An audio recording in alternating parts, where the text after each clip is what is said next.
Newsbrief, Niantic, has officially closed the rounding of funding that leaves the developer $190 million richer.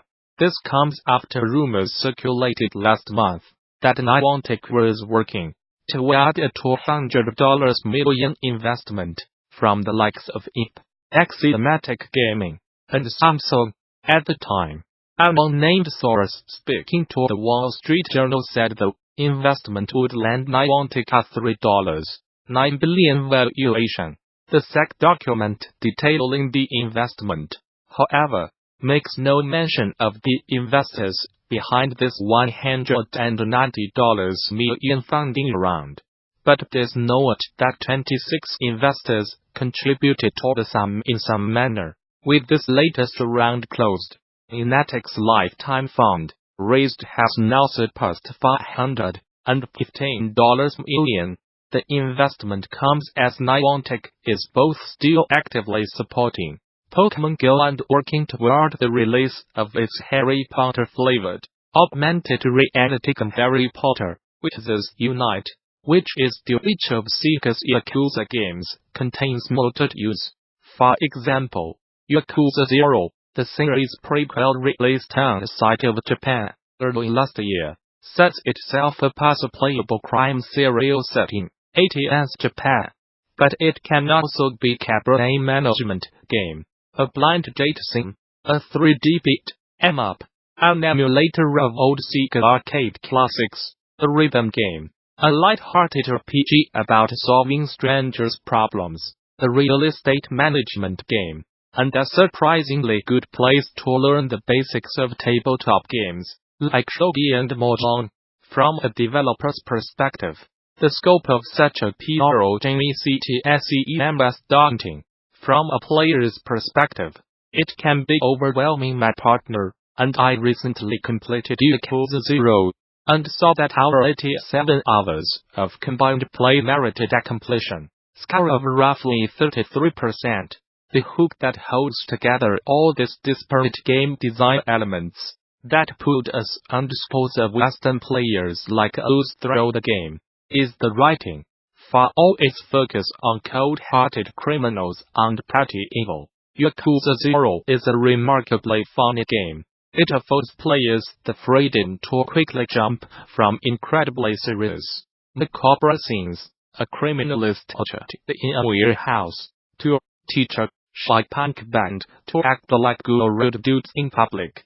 That writing is translated and localized for the West by Atlus, alongside longtime series translator Inbound, starting with Yakuza 0, and continuing on through Yakuza Kiwami, the remake of the original 2005 game, and Yakuza 6. The localization of all three games has been overseen by Atlus Scott Strichart, who recently sat down to chat about the ins and outs of adapting these games, humor and gravity for Western players. It was an interesting conversation that went beyond the localization process. Atlus uses a translator-editor tag team approach, rather than relying on translators alone, to touch on how exactly you translate humor, and how players in different regions can view a game, its characters, completely differently. What follows is a version of that conversation we have edited for clarity. Strichart, the humor of a Yakuza game, is a fine line to walk. It's very clear when the developers want to be funny. It's very clear to us when the writing that exists in the game is supposed to be like, haha, here's a joke. So we just want to make sure that if they intended for it to be funny, it also has to be funny to our audience. Whether or not that means changing the dialogue a little bit, changing the style in which it's delivered, making dialogue options a little bit more punchy, that kind of thing. One of the perfect examples is, in Yakuza 0, Majima encounters this. Did you play the substory where he goes to infiltrate a cult? In that substory, one of the options he has is to crack a pen, in order to get this girl to snap out of her cult tendencies. So in Japanese, that pun is futon or futon dog, which means a futon is a futon, or a futon flies. It's a pun on words. It's basically a why did the chicken cross the road kind of joke. If we literally translated that, it would not work.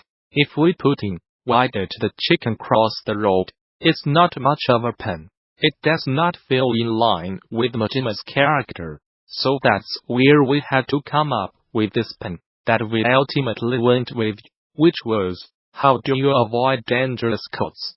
Practice safe sects.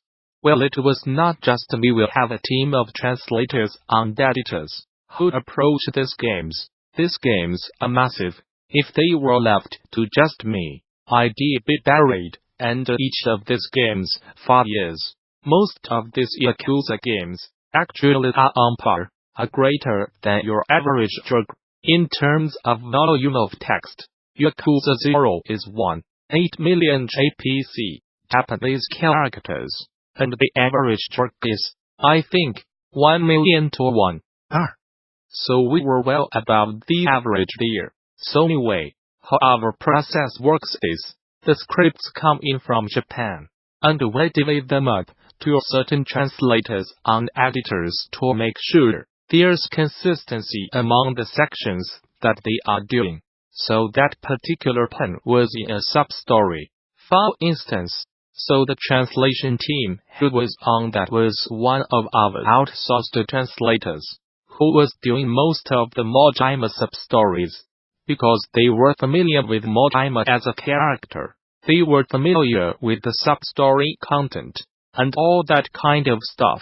These kinds of localization issues, we do not know about them until we hit them. We are doing it line by line, and suddenly we are like, oh shit, here's a pun. And when you hit that, you have to take a step back and say, okay, this is not going to be a direct translation. We have to deal with it sometimes. That comes down to a discussion amongst editors and translators.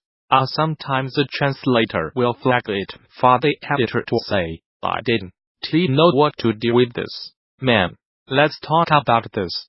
So when that gets to the editor's job might be to come up with a way to make that pun palatable to the Western audience. That's generally the Atlus approach. Is we use editors to refine the translated English text to make sure it makes sense to Western players. A lot of companies do not do it this way, and it's not right or wrong. But a lot of companies dedicate a single translator who has the ability to translate Japanese to English and make it good English. Whereas we use a method where the translators give an editor not a literal translation, but translated words off the page that do not necessarily scream, this is great English. That allows an editor to come in and refine that text to make it palatable to a Western audience, whether or not that editor even speaks Japanese. I really enjoyed that style. Actually, back when I was the first localization employee at level 5, it was kind of up to me to establish that style. I could have just thrown the work at a translation agency and let them go. But I thought it was a good idea to give it a more personal touch. So we brought in a translator and, you know, when an editor meets a translator and they learn their style through working with them on a game or two, and you can almost feel their style through the text. You develop this like symbiotic relationship with that translator.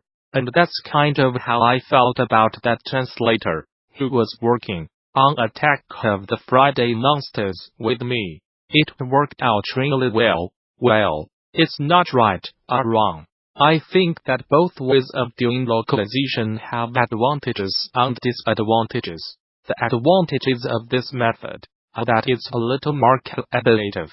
A translator gets to talk to an editor, and if you hit a line you are gonna stumble on, you can actually get a lot of insight into what that character is about, what they are saying, and kind of hash it out between you. If the editor kind of strains too far, The translator can kind of random back in and say, well, it's a little closer to the Japanese this way. And you end up refining a line to the point where it's a bit more accurate, a more true to what a Japanese developer was trying to convey, and that's something you cannot get if you are just a single translator, a single mind trying to parse a game's text as best you can. There's no dialogue. The second advantage is that when editors are working on something, and they have less or no Japanese fluency, I do not claim to have Japanese fluency, we bring a creative writing aspect to these texts that might otherwise be just a direct translation. And a direct translation, that's not a localization. Not if you just translate something directly. That's often not enjoyable to read. It leaves humor behind. It ends up dry. It ends up boring to read. Here's the disadvantages. Without slower, when the game is translated, that's work that could be finalized. But then it then goes to an editor, who is then tasked with finalizing it. We try to mitigate that by making sure translators are going when editors roll onto a project.